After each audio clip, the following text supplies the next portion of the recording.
आप सभी को नमस्कार। आज मैं आप सभी के समक्ष छठ मैया की पूजा विधि और छठ व्रत कथा लेकर आई हूँ, तो श्रवण करते हैं।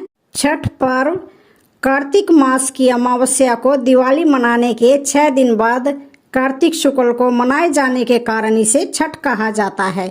यह 4 दिनों का त्योहार है और इसमें साफ सफाई का विशेष ध्यान रखा जाता है। इस त्योहार में गलती की कोई जगह नहीं होती। इस व्रत को करने के नियम इतने कठिन हैं, इस वजह से इसे महापर्व और महाव्रत के नाम से संबोधित किया जाता है। छठी मैया कौन है? मान्यता है कि छठ देवी सूर्य देव की बहन है और उन्हीं को प्रसन्न करने के लिए जीवन के महत्वपूर्ण अवयवों में सूर्य व जल की महत्ता को मानते हुए इन्हें साक्षी मानकर भगवान सूर्य की आराधना तथा उनका धन्यवाद करते हुए माँ गंगा, यमुना या किसी भी पवित्र नदी या पोखर तालाब के किनारे यह पूजा की जाती है। छठी माँ यानी छठ माता बच्चों की रक्षा करने वाली हो देवी है। इस व्रत को करने से संतान को लंबी आयु का वरदान मिलता है। मार्कंडेय पुराण में इस बात का भी जिक्र मिलता है कि सृष्टि की अधिष्ठात्री प्रकृति देवी ने अपने आप को 6 भागों में विभाजित किया है। इनके छठे अंश को सर्वश्रेष्ठ मात्रे देवी के रूप में जाना जाता है, जो ब्रह्मा की मानस पुत्री है। वो बच्चों की रक्षा करने वाली देवी है। कार्तिक मास के शुक्ल पक्ष की षष्ठी को इन्हीं देवी की पूजा की जाती है। शिशु के जन्म के 6 दिनों बाद इन्हीं देवी की पूजा की जाती है। इनकी प्रार्थना से बच्चे को स्वास्थ्य, सफलता और दीर्घायु होने का आशीर्वाद मिलता है। हमारे पुराणों में इन्हीं देवी का नाम कात्यायनी बताया गया है, जिनकी नवरात्रि की षष्ठी तिथि को पूजा की जाती है। छठ व्रत कथा। प्रियव्रत नाम के एक राजा थे। उनकी पत्नी का नाम मालिनी था। दोनों की कोई संतान नहीं थी। इस बात से राजा और उसकी पत्नी बहुत दुखी रहते थे। उन्होंने एक दिन संतान प्राप्ति की इच्छा से महर्षि कश्यप द्वारा पुत्रेष्टि यज्ञ करवाया। इस यज्ञ के फलस्वरूप रानी गर्भवती हो गई। 9 महीने बाद संतान सुख को प्राप्त करने का समय आया तो रानी को मरा हुआ पुत्र प्राप्त हुआ।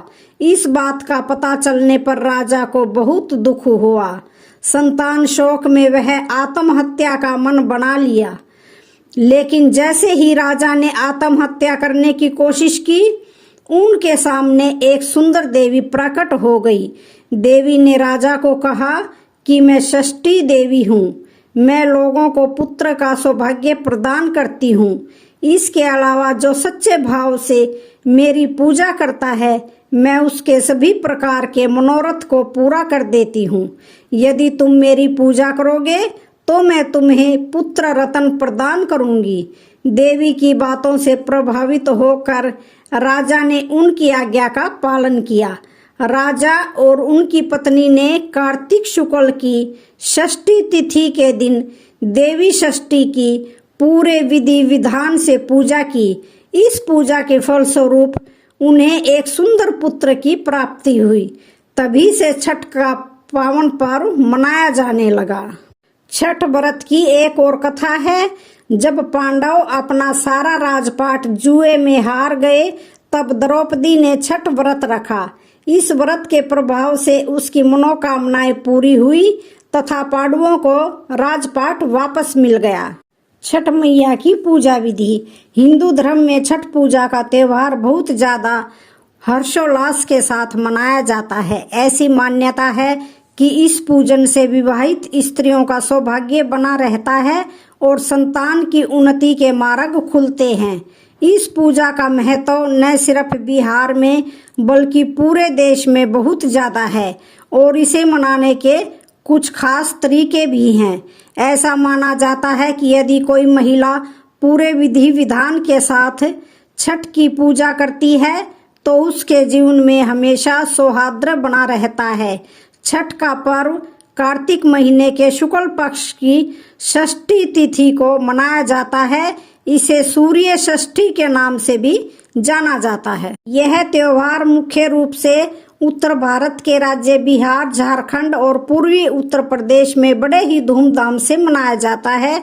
छठ पूजा में सूर्य देव और छठी मैया की पूजा व उन्हें अर्घ्य देने का विधान है। छठ पूजा की सामग्री। इस दिन पूजा के लिए आवश्यक सामग्रियों में से धूप, दूध, गुड़, जल, थाली, लोटा, चावल, सिंदूर, दीपक, नए वस्त्र, बांस की 2 टोकरी, पानी वाला नारियल, पत्ते लगे गन्ने या बांस, अदरक का हरा पौधा, धूप बत्ती या अगरबत्ती, नाशपाती या शकरकंदी, हल्दी, कुमकुम, चंदन, पान, सुपारी आदि। छठ पूजा निर्जला व्रत विधि। छठ पूजा के दिन प्रातः जल्दी उठें और स्नान आदि से मुक्त होकर छठ के व्रत का संकल्प लें। छठ पूजा के दिन पूरे दिन अन्न ग्रहण न करें और निर्जला व्रत का पालन करें। छठ के पहले दिन शाम को नदी के तट पर जाएं और वहां स्नान आदि करके सूरज को संध्या अर्घ्य दें। सूर्य देव को अर्घ्य देने के लिए बांस की टोकरी का ही प्रयोग करें और जल से अर्घ्य दें।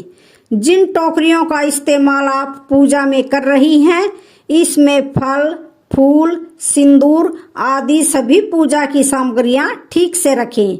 इसके साथ टोकरी में ही ठेकुआ, मालपुआ और अन्य व्यंजन भी भोग स्वरूप चढ़ाएं। सूर्य देव को अर्घ्य देते समय ध्यान रखें कि सभी सामग्रियां सूप में रखी होनी चाहिए। पूरे दिन और रात भर निर्जला व्रत का पालन करने के बाद आप अगले दिन सुबह उगते हुए सूरज को अर्घ्य दें। छठ पूजा में क्या किया जाता है? छठ पूजा के पहले दिन को नहाए खाए कहा जाता है। इस दिन पूरा मिलकर भोजन तैयार करते हैं और दोपहर में सभी लोग एक साथ मिलकर ग्रहण करते हैं। छठ पूजा के दूसरे दिन को खरना कहा जाता है, जिसमें महिलाएं निर्जला व्रत रखती हैं और ये व्रत सूर्य उदय से शुरू होकर सूर्य अस्त तक रखा जाता है। संध्या काल में सूर्य की पूजा के बाद महिलाएं उस दिन के व्रत का पारण करती हैं। इसके अगले दिन सुबह उगते हुए सूरज को अर्घ्य देकर सूरज की पूजा की जाती है। छठ पूजा का महत्व। छठ का व्रत सूर्य देव, उषा, प्रकृति, जल और वायु को समर्पित माना जाता है। ज्योतिषियों की माने तो इस दिन व्रत करने वाली महिलाओं की संतान का स्वास्थ्य अच्छा बना रहता है और उसे दीर्घायु का वरदान मिलता है।